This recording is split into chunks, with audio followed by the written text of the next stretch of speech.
নারী সংরক্ষণ চালু করার দাবিতে আজ বিধানসভা অধিবেশন চলে। আর বিধানসভা অভিযান ত্রিপুরা প্রদেশ মহিলা কংগ্রেসের উদ্যোগে হয়। পোস্ট অফিস চৌমুনি এলাকায় পুলিশের বাধা দান, তারপরেও তারা সেখানে স্লোগান তুলতে থাকে।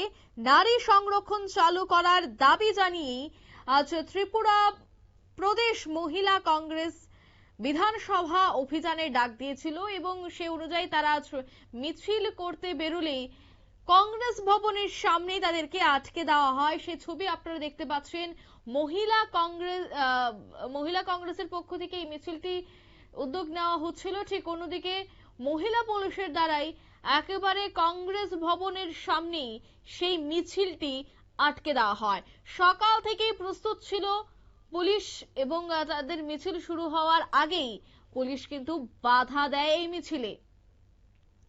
একদিকে বিধানসভা অধিবেশন চলছে, ঠিক অন্যদিকে মহিলা সংরক্ষণ চালু করার দাবিতে এই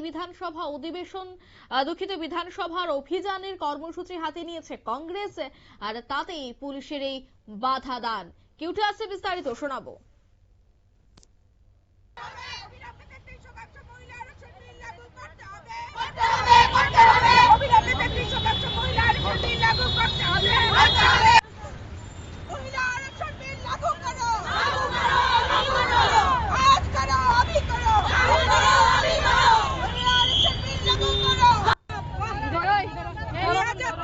মহিলা সংরক্ষণ বিল সংসদে পাস হয়ে গেছে।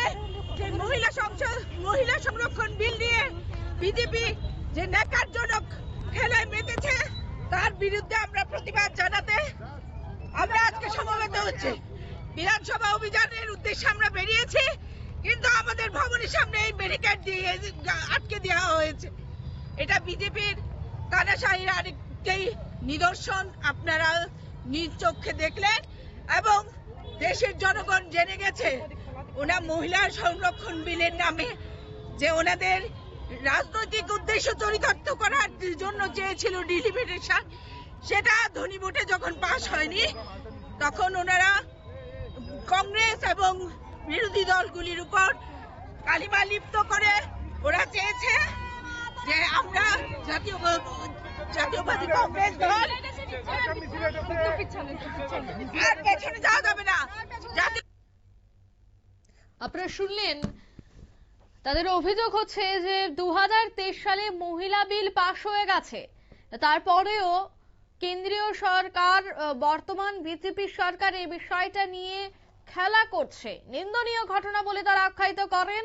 তাই এই বিল যেন চালু থাকে তার দাবি জানিয়ে তাদের আজকের এই অভিযান ছিল, কিন্তু পুলিশ তাতে বাধা দেয়।